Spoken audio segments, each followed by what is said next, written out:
नमस्ते, मैं राकेश खन्ना मिराए एसेट शेरखान की तरफ से आप सबका कमोडिटी पॉडकास्ट में स्वागत करता हूं। आज जिस कमोडिटी की जानकारी देने जा रहा हूं वो है gold. MCX gold price lower high lower लो फॉर्मेशन और ट्रेंड लाइन ब्रेकडाउन के साथ मूव कर रहा है, जिससे ये पता लगता है कि ट्रेंड बेरिश है। गोल्ड प्राइस में नीचे में एक अच्छा अपसाइड पुल बैक देखा गया और ऊपर में अपना इंपॉर्टेंट रेजिस्टेंस 78,850 लेवल, जो कि 78.6% है प्रीवियस फॉल का, को ब्रेक करने में असफल रहा है।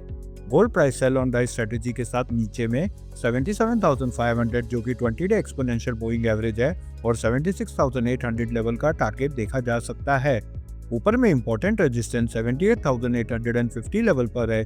अगर ब्रेक करता है तो ट्रेंड रिवर्सल हो सकता है। Momentum indicator MACD negative crossover होने की संभावना है, जिससे प्रीशियस मेटल प्राइस में भारी गिरावट देखी जा सकती है। धन्यवाद।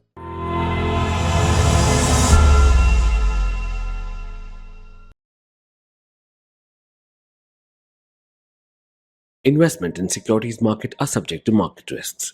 Read all the related documents carefully before investing.